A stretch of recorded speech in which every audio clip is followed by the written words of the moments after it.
Welcome to the Your Limitless Leadership Podcast with Jenny and Brent Widman.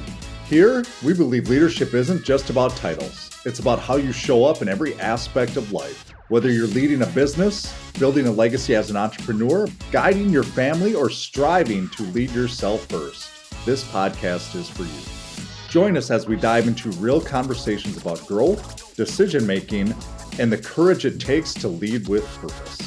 Get ready to be inspired, challenged, and equipped to become the limitless leader you are meant to be. This is Your Limitless Leadership Podcast. Let's lead without limits.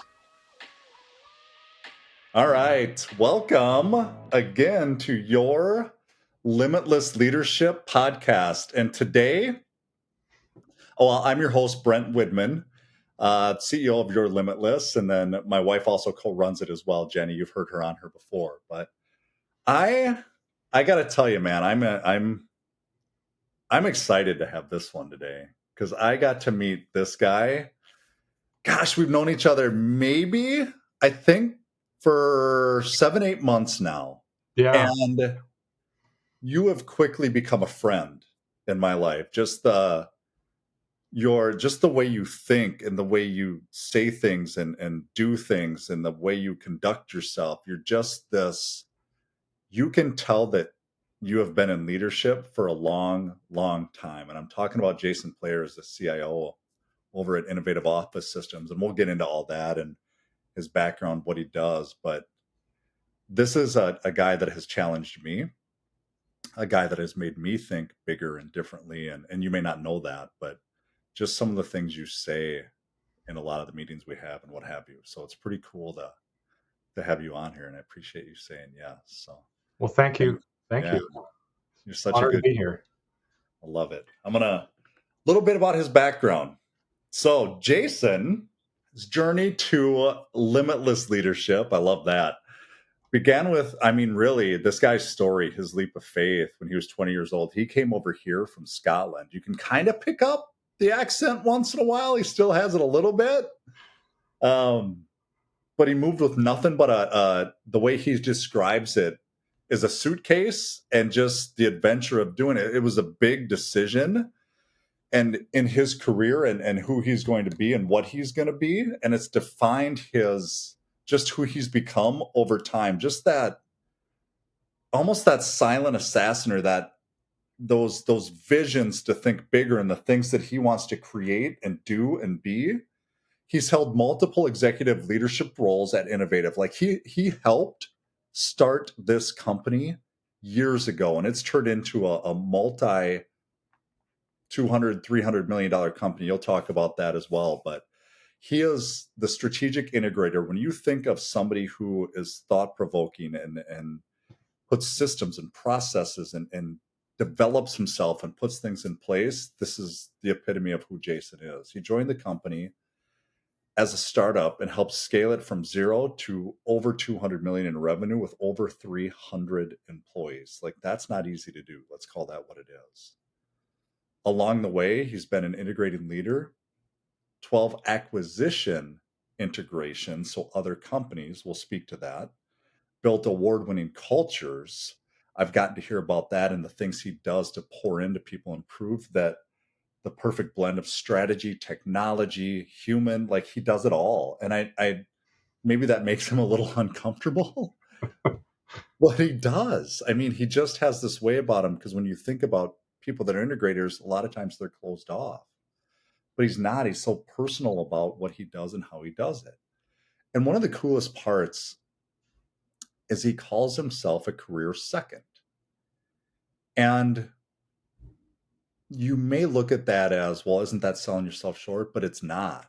And I know she didn't look at him as a second. We'll hear that story too. But he may look at himself at times like that, but he breaks the mold when it comes to that. He's the person who takes a person's vision and the ideas and makes them happen. He puts them into play. And his leadership philosophy centers around empowering people and leveraging technology and competitive advantage and cultures and teams and speaking up and taking risks and all these breakthrough things that he does. And beyond that, and I've got to see him transform just his working out and what have you, but beyond the business, He's highly focused on creating alignment across all aspects of his life. And I've seen this firsthand. It's impeccable to see. And he's separated himself from normal people. He is a one percenter. And I don't know how else to say that, but the personal growth, the wellness, the family, all the things that he does. He's a husband and a father of 2 daughters, one 23 and one 11. And he believes that true leadership and success comes from harmony across all areas of life. And you can tell he's just found peace over time, but his commitment to growth and personally and professionally embodies who he is, which is fascinating to see what he does and who he is just since I've met him, who he's become. It's you are just really, really good at what you do. And I would love to hear, man, just kind of that. I know I touched on a little bit, but that story about what brought you. What started it? What brought you here of all places? And then just kind of like your background and the family, and then when you transitioned over to the US and why and how this kind of came about. Well, first of all, thank you for the introduction. That was Love that it. sounds like a pretty cool guy. I'm not sure I can live up to that, but I'll Good try luck. my best. Yes. So as you can probably tell, my accent is mostly long gone, and I've been in the U.S. longer than I lived in Scotland at this point. So not to show my age too much, but yeah, 20 years old. It's crazy to think back to that time in my life and how little I actually knew, which I Mm, think probably made the leap that much easier. And so I guess to go a little further back than that. So I grew up in Scotland. Before I moved, I lived just outside of the capital city called Edinburgh. yeah. Americans call it Edinburgh, but it's Edinburgh. And lived there with my parents while I was in college. Actually, my college is very close to home, so I lived with my parents and my brother. So I have one younger brother. And I guess to give some full depth to the story, um, my dad had never finished. He never got a degree, and so Mm, most of my teenage years were spent watching my dad earn his degree over a course of about 7 years at home at night in his bedroom, locked away. And I think that showed me something about work ethic. First of all, um, just every night he was in there working, and partly the reason I tell you that story is love it. for him. Then both of his sons getting a degree, a college degree, was very important because of what he had to go through to get his. So when I told him at the age of 20, a year into school, that I was quitting school, that was kind of a big deal. that was At that went that over was well. yeah. Just for the record, my brother also never finished school. He left school also, but that's a whole other story. So we really stuck it to my dad, I guess. So I feel bad for him. But I said I'm quitting school.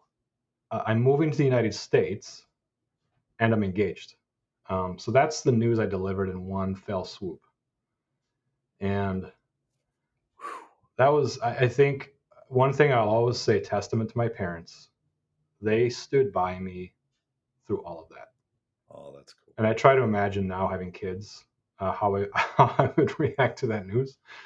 Uh, I will say they were very supportive, very gracious. There's some tough discussions initially, but they supported me, and that was a big deal. I'll never forget that. And so, as a father now, I think about that type of support that my parents gave me, and the courage that it took for them to do that. I would say that courage on their part far surpassed mine to move to the U.S. And people say to me, "That was awfully brave of you to do that." I'm like, "I'm 20 years old. I don't have. I can go home. Like it doesn't. If it doesn't work out, I can go home." It was. I don't know if it was that brave. It was just It was an adventure. And yeah, so at 20 years old, I came over with a suitcase, and I think I had $3,000 in my pocket. I think that's Wow. pretty much all I had. Wow. And I had to wait 3 months before I could work. And here I am, You two just decades later. you just skipped a lot there. Here I am, he says. We'll get into that. Yeah, Um, there's probably a lot in the here I am there, but yeah, I don't want to take it too long. your dad, man, like talking about that, I got to ask this. How did he, because you talked about courage and what have you, how did he shape who you are? How he handled that when you look back on it and how that's who you are today?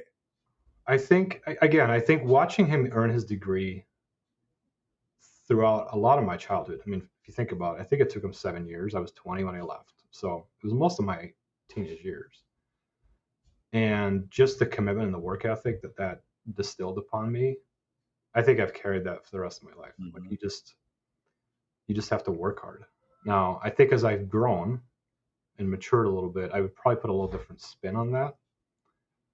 I used to think work hard and you'll succeed, and I think a more mature me would say provide value and you'll succeed. Which is there's Hmm. a key distinction there, I would say. Um, but nonetheless, work ethic I think was something that was shown to me early on, and I mean, when I dropped the news, I did think he was going to skyrocket through the roof of the living room. He was pretty upset, but I mean, it did not take long for like, okay, all right, let's do this, and I think that when I look back on my life, I felt very supported. Hmm. That was obviously one of the more pivotal moments. Both my mother and my father, both of them.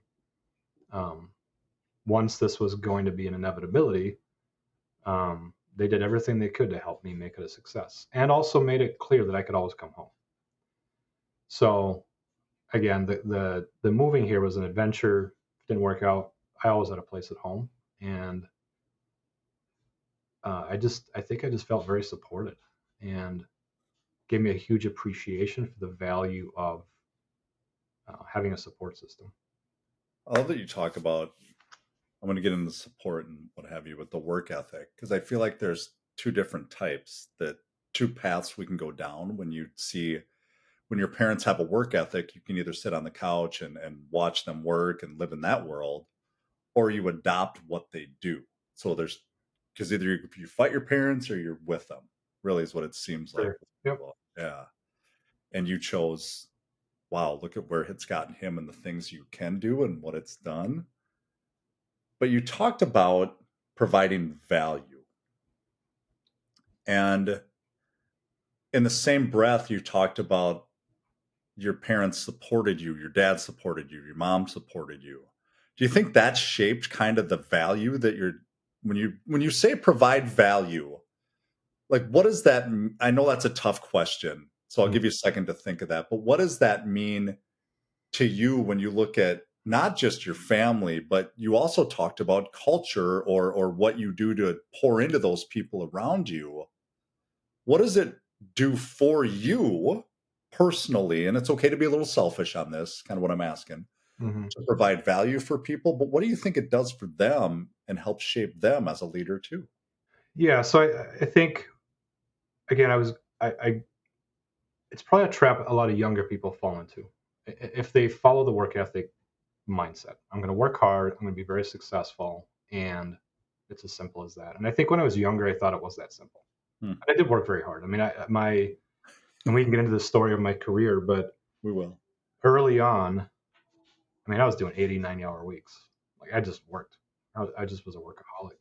And while I don't regret it, and I was providing a lot of value, I think it's been interesting now that I have a 23-year-old daughter who's entering the workforce, entering adulthood, and all the questions she's asking me and the guidance, and I'm getting this opportunity to almost talk to my younger self.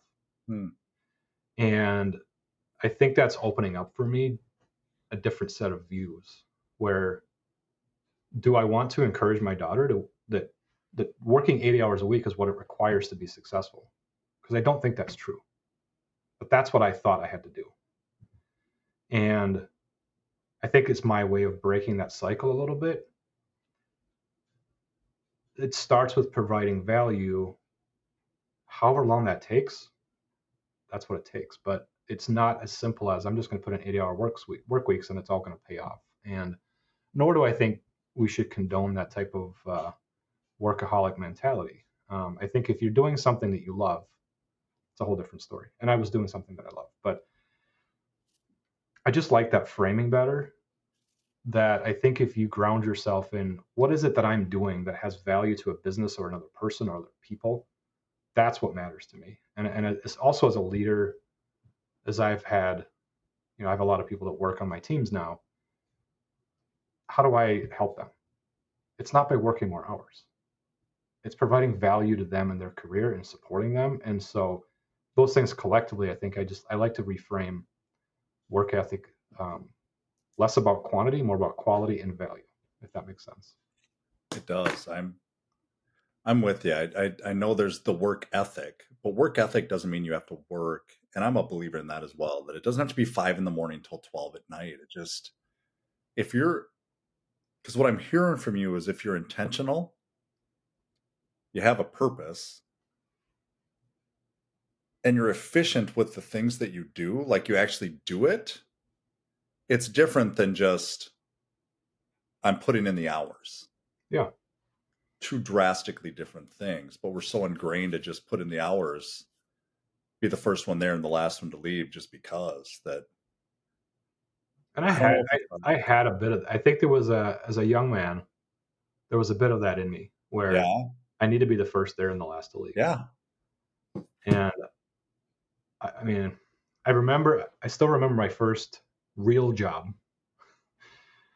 and it was my first day, and it was, Minnesota was kind of new to me, but these snowstorms, man, they're pretty wicked. And of course, there was, I don't know, 8 inches of snow my first day at work.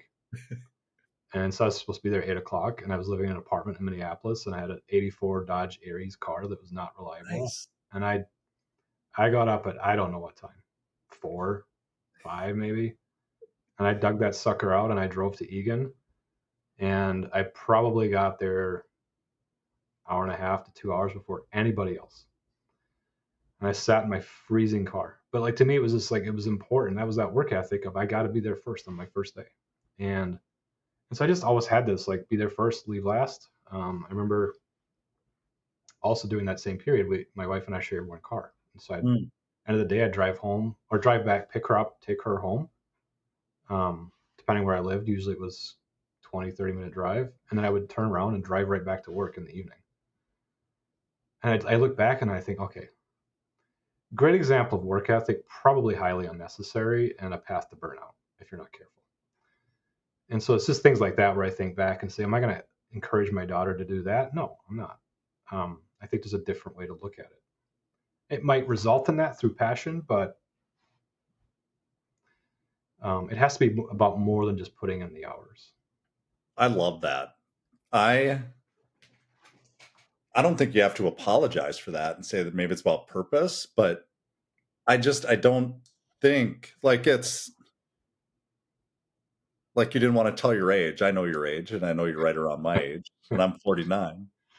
I don't know if that's the way we were brought up or our background, if you will, Mm, but it seems like that's a lot of our mentality that, mm, like, I've had a paper out since I was 8 years old, just yeah, because I was taught to work. Just like you, when you came over here, you were taught to work. But what does that really mean? Does it mean just putting in hours, or does it actually mean like you're talking about your daughter and instilling in her what it really means to do the things you enjoy doing and what it leads to as well? yeah. Huh. And there's a whole other angle to that, which is probably another tangent we could go down later. But looking back on my career, and I've been at one place for a very long time, and when you focus so much on doing the job, building, creating, day after day after day, and it's all great stuff. But I think as individuals, you kind of get to the further down the line. So, so I'm slightly older than you, but not by much. But I think we can relate on age. And you get to a certain point, and you look back and think, well, wait a minute, who am I? Like I've just been doing for decades, and again, doing great stuff, having fun. But more and more, I realized that you have an identity beyond the work. And I think it's easy to fall into the trap that the work becomes your identity. And I think that's a scary thing to allow to occur. So I've just been doing a lot of reflection lately about Hmm. um, the distinction between the two things. And I think especially you see a lot of people in today's world. There's a lot of people in transition. They're out of work, potentially out of choice. And the more I talk to them, you start to realize like their job is their identity. When they don't have the job, they're not sure who they are. And I think that's another thing that contributes to the whole idea of slowing down, figuring out who you are, how are you providing value, where do you have fun. And I think it's important to keep perspective on who you are as an individual and how you contribute and show up in the world. And your identity is not, because again, as you pointed out, in our generation, it was just work, work, work, Yeah. and put in the hours. And I look back and I think I don't really ever thought I didn't stop to think much more than that, than just do the work. And again, fantastic career, no regrets. But when I think about giving advice to someone who's younger, myself included, if I was giving myself some advice, I would say slow down a little bit. Hmm. Figure out who you are, or at least remember who you are. I think that can make work even more fulfilling. I love that. Like, what would you tell your younger self when it comes to that? You kind of just touched on that. That slow down and enjoy it. Enjoy it. I had a basketball coach when I was in high school. He'd always tell us, and I look back at it now and it's words of wisdom, but it's you have your whole life to work. Mhm. Enjoy what you're doing now. And you Yeah. don't think about that when you're in it. You just don't at all. You just do. Yeah. I want to, okay. When you said you worked so many hours a week, obviously that was to help start a company. What was that? Kind of tell us the evolution of that. Like, how did that come about? And then almost, if you're open to sharing it, what happened most recently? I guess put it that way. Well, I think I know what you're referring to there. But so to go back to what I was sharing, actually was prior to the company I'm at right now. Okay. So I get to give you a little through line on my story. I guess pick up where I yada yada over the. I moved here and then now I'm here. Uh, when I first moved to the U.S., I had a retail job that I just took the first job I could get because Yeah. Brent, we got to work, right? We got to be working right away. So I had a retail job for maybe 5 months, I think. While I figured out what I was going to do, part of my mindset was going to go back to school, and I had some different thoughts on what that was going to look like. But I really didn't know what I wanted to be when I grew up. So um, what occurred is my wife at the time got me an interview, a connection to a lady by the name of Jennifer Smith, Hmm. and she had just effectively, in a short explanation, bought her dad's company back. So this was her first company. It's called Town and Country Business Products, Hmm. and I drove to Northfield for an interview. Um, Mid '90s, a long time ago, and fresh from Scotland, she could not understand a word I was saying. Really? Yeah, I lost all my accent now, but back then it was hard to understand me. And so it was funny. We laughed about it after, but I was interviewing for a customer service job, and Work she out. told me sometime after I couldn't put you in customer service because I couldn't understand a word you were saying. So she put me in the warehouse, and I was like, okay, it's a job. I'm 20 years old. I'll do whatever. And I think within 3 months they were putting it. So it was new. It was a new growing business, Yeah. opening a new facility in Egan, and they're putting a new warehouse management system. And I'm just handy with technology. I just get it. And so I ended up. They had a consultant come in, and I was just the one that learned how it all worked. And I think within 6 months there, I was running the IT system Oh, for wow. that business because I just figured it out. No, I mean mid '90s IT wasn't all that in depth. It was Yeah. green screens and there was one PC in the building, but I was pretty good at it. And so I ended up running IT for that business. Um, she had it for about a year and a half, and then a lot of businesses like ours were consolidating into a national entity, and so the business was sold into a larger organization. Okay. And I went there for about 2 years. Jennifer went there for about a year and then left. And then I left there, went somewhere else for 2 years. And in 2001, Jennifer called me and said, "Hey, I want to do this again. Will you come help me set it up?" Hmm. And so that's where my innovative journey started, was in 2001, where I said, okay. And we didn't really even know if the company was going to open. I mean, there was a lot of things that play as to whether that was actually going to happen. But it was I guess my second big leap of faith was, I'll quit the job I'm in and I'll go try that. And so that's how I got to innovative in 2001, and I'm still there. 24. Actually, yesterday was our 24-year anniversary. Really? Yeah, And you've been there since day one. yeah. I was there about a month ahead of when we opened. Okay. So, because I heard you tell this story, and this intrigues me as well. Like you're in this warehouse and you don't have air conditioning. You're just cutting holes in pipes. Yes. Like you just Well, I don't want to say what city, because the city fire marshal and town city hall might come after us. But like yeah, how did it start? How did it start? in a nutshell, there was some people at another company who wanted, a large national company that wanted to leave and go independent again. Okay. So we were setting up the company to take those people on and start up. So there was 21 of us when we opened on June 4th, 2001.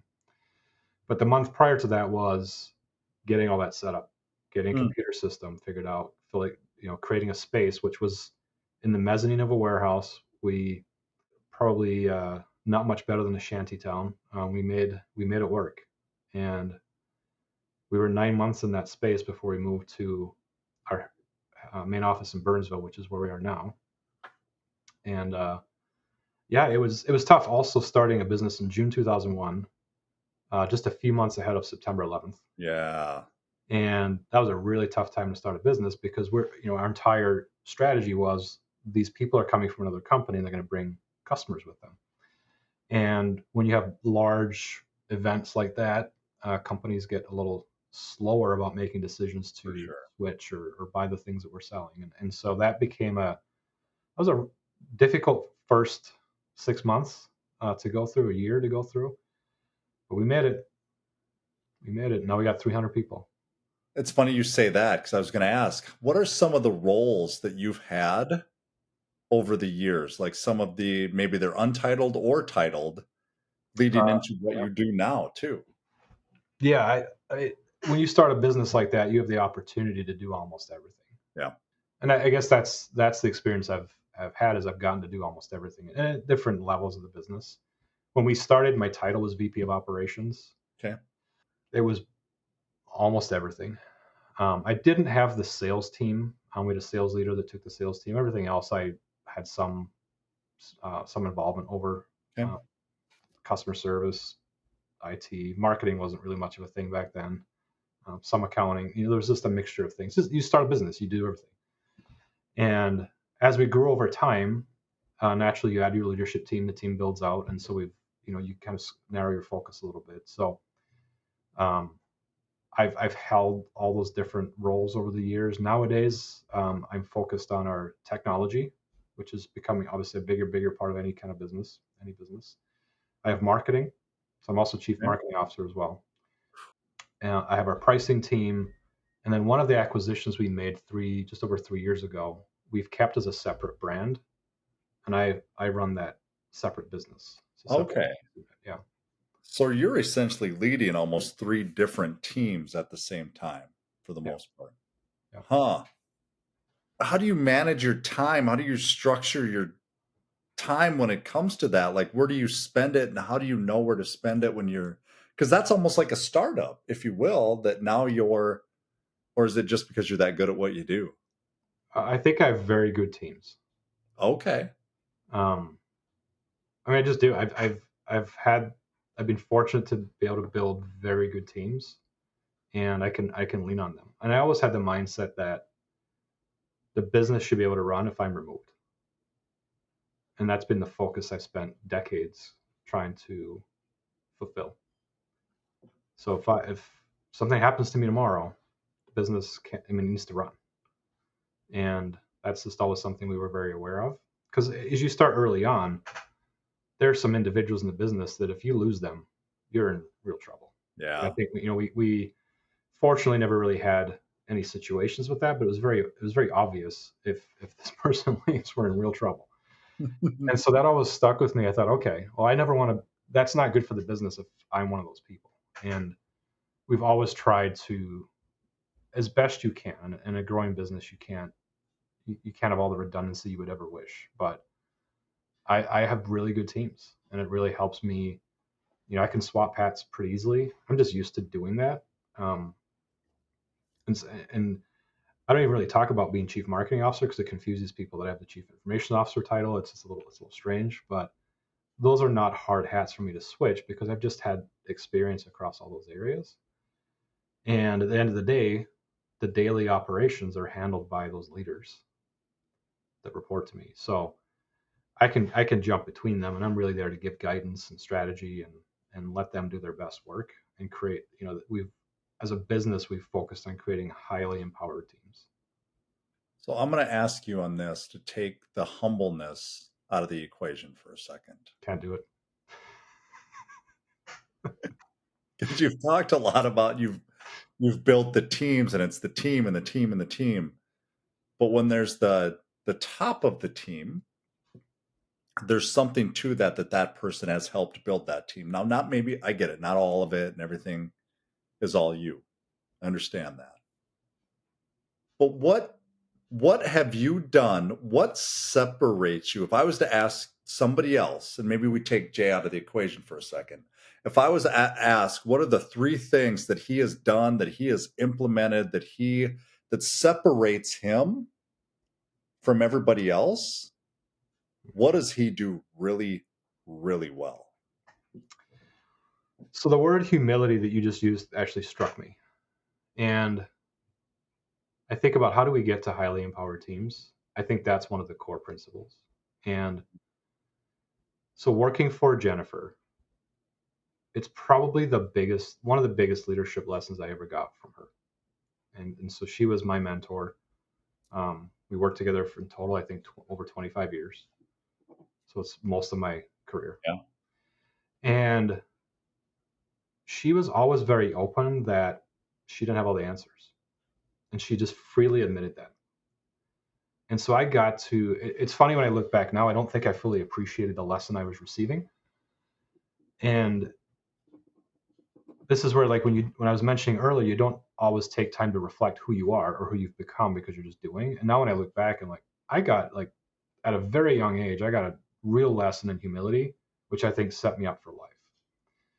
And the idea that, so she always said, I surround myself with people who are smarter than me, that they're better than me at what it is that they do. And I don't have to have all the answers. And that, to me, that was just normal. That's just how you did things like that. I didn't appreciate that was unique. And the more, as older I get, the more I find that that's fairly unique.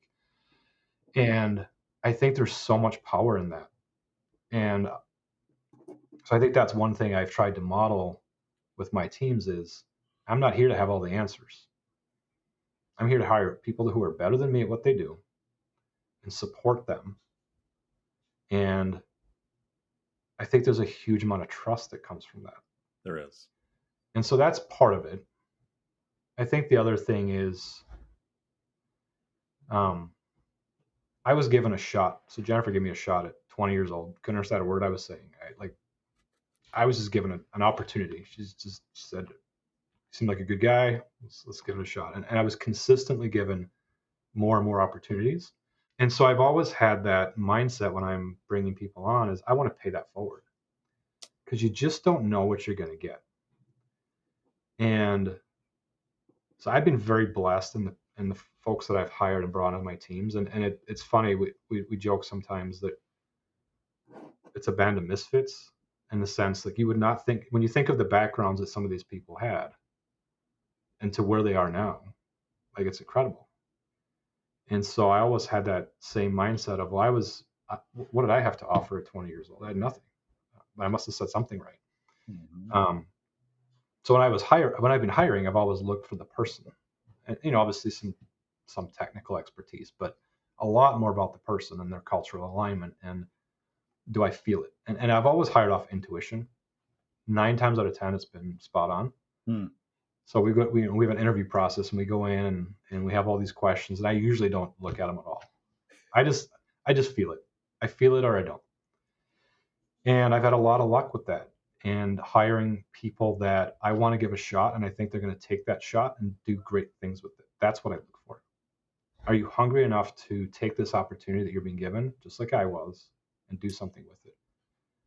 And so I think if you find that mindset and you back it up with humility and the idea that you're creating space for them to do their best work and that their opinion matters, I think that's where the magic comes. And so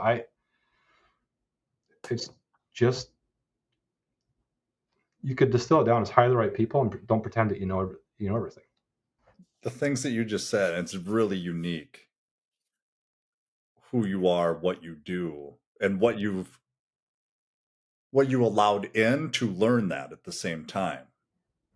Because I'm guessing just like me, you've met leaders over the years that feel like they have to do it all and it all depends on them and they're the person at the head of the company and all these different things. And what you just said about leading with humility, you said it in a bunch of different ways, but the two ways where you don't have to have all the answers and you're confident in that, you're okay with that.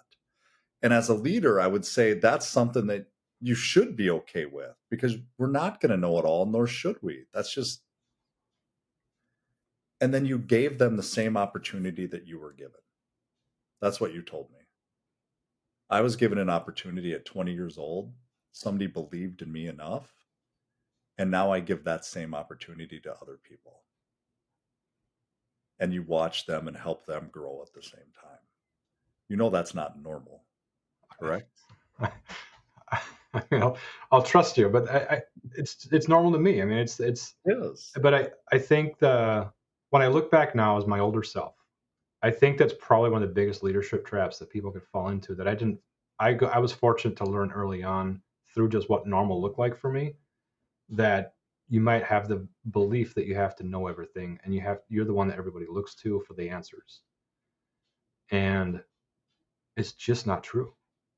And think about the value if, Brent, you work for me and we have a problem, when I say, okay, Brent, what do you think we should do? Two things happen. One is you have a voice and you that builds trust. And the second thing that happens is you probably have a better answer than I do, or at least another answer. I mean, at the end of the day, I got to make the decision what we're going to do. But by getting that blockage out of the way that I think I have to be the one that shows up with the answer, you get a much better result every time. And I didn't have to figure that out because I was shown that early on. But I can imagine if you're not shown that, that can be a big blocker. The other part there that it just hit me that when you ask them that question, now we're learning from them as well. Yes, absolutely. Well, whether we have the title or not, who cares? They're still people. They still know things that we don't or have developed differently than we have and have different backgrounds.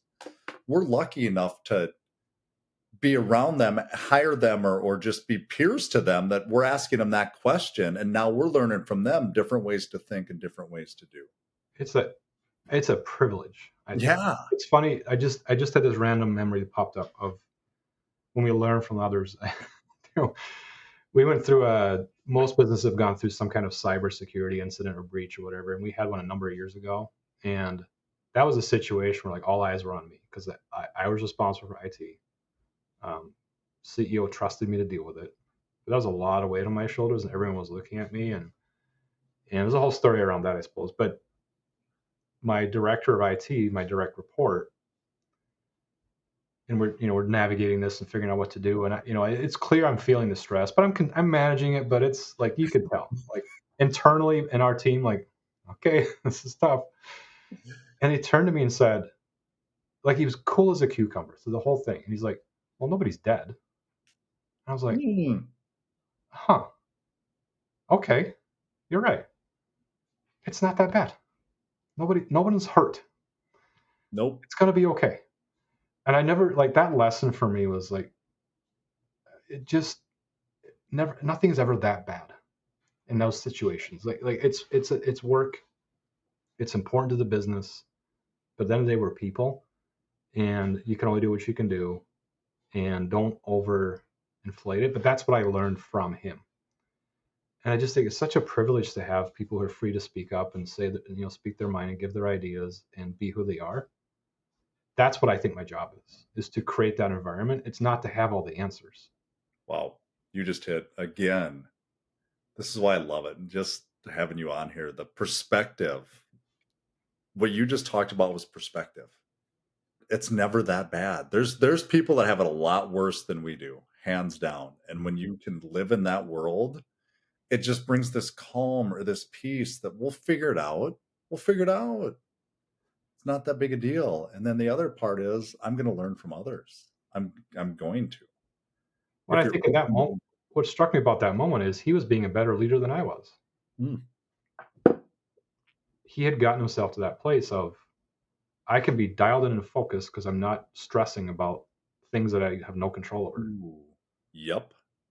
And I was holding the weight of, I have control of the situation. There's a lot of it that I don't. It just, the perceptions and the things that you don't have control over. And I was carrying the weight of that. And he allowed me to shed that. And he was demonstrating great leadership. And again, that comes back to humility. You can learn leadership from anybody. It just create the space. Just got to be willing to Yeah. do it. Yeah. Yeah, you got to be open to having, you got to be curious. You got to be open to having the conversations and just letting people in and letting them speak too, and Yeah. not being the person or create this almost persona that or the crutch that we know it all or come to us. We'll solve it. Just I don't And know. that's To me, we all know that's an act. We all know that's not real. Like like people see through it. So just let it go. You're not kidding anybody. I wish it was that easy. Just let it go. I wish. I Yeah. wish. I mean, it Yeah, can be. It can be. it can be. That's exactly it. It can be really, really easy if you let it. You don't have to be the end all be all. It just doesn't have to work that way. So, Yeah. yeah, I love it. Thank you, man, for being on here. I appreciate it, man. I, I'm gonna say this, but what you just heard, just from the evolution of where he came from to who he is as a person, like there's a master's class in there about leadership and being, and it's not just about humility. I know that was part of the topic, but to me it's just that, just be a good person and watch what happens. Work hard, be a good person, don't stress out too much. Like just all the things that you just talked about, you're going to help a lot of people with this one, man. Holy Yeah. cow. Well, I appreciate it. Yeah, I appreciate it. Thank you for coming on here. This was Yeah. awesome. It was my pleasure, my honor. I really enjoyed it. I love it. All right. You're limitless. Thank you for being on here and thank you for listening to Jason. I appreciate it, guys. Thanks for joining us on the Your Limitless Leadership Podcast with Jenny and Brent Widman. We hope today's conversation inspired you to think differently about leadership, not just in your career, but in every part of your life. Remember, leadership starts with leading yourself first. It's about taking action, making bold decisions, and showing up with purpose. Now, it's time to take what you've heard today and put it into practice. Whether it's in your business, your community, your family, or your own personal growth, start leading without limits. You have the power to become the leader you're meant to be. Until next time, keep pushing your boundaries and leading with purpose.